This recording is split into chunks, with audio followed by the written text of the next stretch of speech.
சிவா திருச்சிற்றம்பலம். நண்பர்கள் அனைவரும் நலமா? நானும் இங்கு நலம். அம்மாக்களை பிடிக்காத ஜீவராசி இந்த உலகத்தில் உண்டா அப்படின்னு கேட்டோன்னா கண்டிப்பாக கிடையாது. உங்களுக்குலாம் ஒரு விஷயம் ஞாபகம் இருக்கா? நமக்கு சின்ன வயசில் ஏதாவது உடம்புக்கு தொந்தரவு பண்ணுச்சு அப்படின்னா நம்ம அம்மா செய்கிற முதல் காரியம் என்ன? அட, கரெக்டாக சொல்லிட்டீங்களே. நேராக பூஜை ரூமுக்கு போவாங்க. அழகாக திருநீர் எடுத்துகிட்டு வந்து விட்டுட்டு, உன்னோடடா கண்ணா, உன்னோட குழந்த, இன்னும் கொஞ்ச நேரத்தில் எல்லாம் சரியாயிடும், அம்மா திருநீர் பூசிட்டல எல்லாம் சரியாயிடும் அப்படின்னு சொல்லுவாங்க. நம்ம குழந்தைக்கு இன்றைக்கும் அதை ஃபாலோ பண்ணிகிட்ருக்கோம். சரி, உங்களுக்கெல்லாம் உங்கள் அம்மா திருநீர் பூசி விட்டுருக்காங்களா? அப்படின்னா நம்ம வீடியோவுக்கு ஒரு லைக் பண்ணுங்கள். கமெண்ட் பாக்ஸில் நம சிவாய அப்படின்னு டைப் பண்ணுங்கள். ஓகே, இப்பேற்பட்ட புனிதமான திருநீற்றோட பெருமையை ஞானசம்பந்த பெருமான் இந்த உலகத்துக்கு எப்படி எடுத்துரைத்தார் அப்படின்றத தான் இந்த பதிவில் நாம் பார்க்க போகிறோம். மதுரையை ஆட்சி புரிந்த கூன் பாண்டியன் அவரோட ஆட்சி காலத்தில் சமணர்களோட ஆதிக்கம் தலைவிரித்து ஆடிச்சு.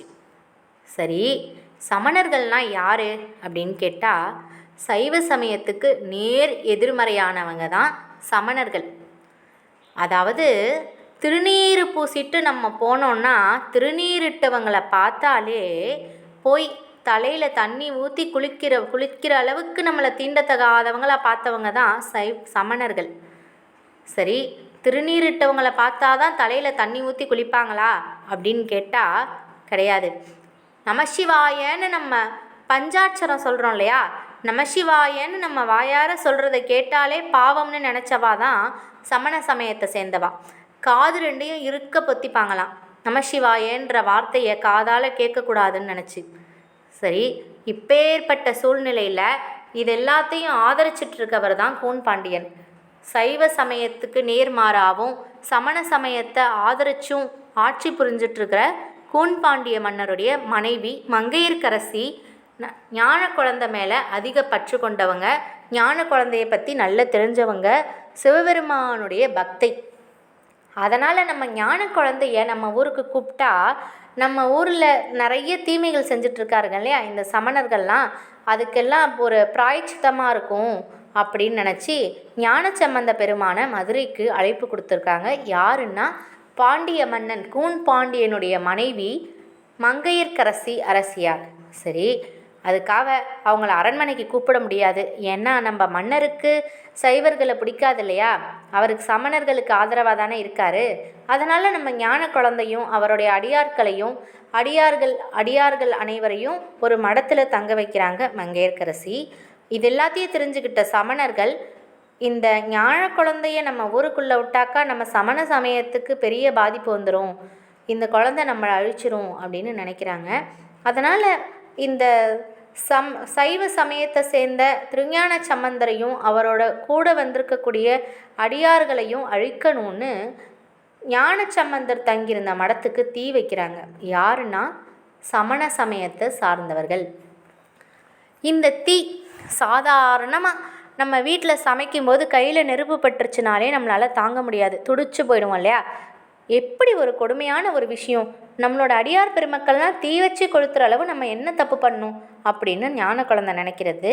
அதனால் ஞான குழந்தை என்ன பண்ணிட்டாரு அப்படின்னு பார்த்தோன்னா, இந்த பையவே சென்று தாக்குக பாண்டியனை, இந்த தீயாகப்பட்டது வெப்பு நோயாக மன்னருக்கு போய் சேரட்டும் அப்படின்னு சொல்லிடுறாரு. வெப்பு நோய்னா வேற ஒன்றும் இல்லைங்க, கடுமையான காய்ச்சல் தாங்கவே முடியாமல் இந்த வெப்பம், இந்த தீயால் ஏற்படுற வெப்பம் அத்தனையும் வெப்பமாக போய் பாண்டிய மன்னருக்கு ஜுரமாக மாறிடுச்சு. தாங்க முடியலை பாண்டிய மன்னரால்.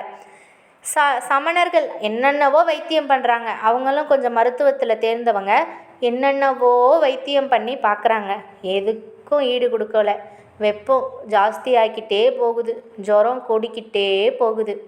மங்கையர்க்கரசி அம்மாவுக்கு தெரிஞ்சிருச்சு, ஞானசம்பந்தரை தவிர வேறு யாராலையும் இதை சரி பண்ண முடியாது அப்படின்னு மங்கையர்க்கரசி அம்மாவுக்கு தெரிஞ்சிருச்சு.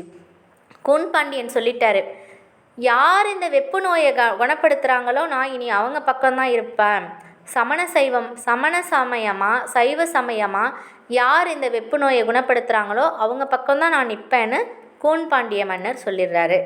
மங்கையர்க்கரசி அம்மா இருக்காங்க இல்லையா, ஞான குழந்தைய பார்க்க போகிறாங்க. திருஞான சம்பந்தா, தயவு செஞ்சு வந்து என் கணவரை காப்பாற்று, அவர் செஞ்சது தப்பு தான்ப்பா, ஆனால் அறியாமையில் செஞ்சிட்டார், நீ கொஞ்சம் காப்பாற்றிடு, எப்படியாவது வாப்பா அப்படின்னு ரொம்ப மன்றாடி கேட்டுக்கிறாங்க. ஞான குழந்தையும் போகிறாரு. அப்போ தான் அழகாக அருமையாக பாடுறாருங்க. என்ன பாடுறாரு ஞான குழந்தை அப்படின்னு பார்த்தா, அட நம்ம திருநீற்றுப்பதிகம் தான். மந்திரமாவது நீர், வானவர் மேலது நீர், சுந்தரமாவது நீர், துதிக்கப்படுவது நீர், தந்திரமாவது நீர், சமயத்தில் உள்ளது நீர், செந்துவர் வாயுமை பங்கன் திரு ஆலவயான் திருநீரே,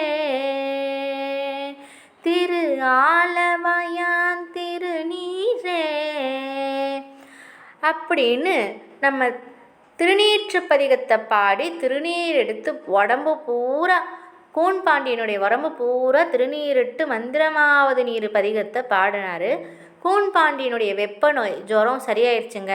ஆமாம், சரியாயி ஜுரம் சரியாகி மன்னர் நல்லாயிட்டார். அப்போ தான் சைவ சமயத்தோட பெருமையும் திருநீற்றோட பெருமையும் இந்த உலகத்துக்கே தெரிய வருது. இந்த சூழலில் இதுலேருந்து உருவானது தான் குழந்தைங்களுக்கு உடம்பு சரியில்லை, ஜுரம் அடிச்சுதுன்னா திருநீர் எடுத்து இட்டுடுற பழக்கம். இன்றைக்கும் சரி, குழந்தைங்களுக்கு ஜுரம் அடிச்சுது, காய்ச்சல் அடிச்சுது, பெரியவங்களுக்காக இருந்தாலும் சரி, யாருக்காக இருந்தாலும் சரி, நம்ம திருநீற்று படிகத்தை பாடி திருநீர் இட்டுடுங்க, ஜுரம் பாதி சரியாயிடும்.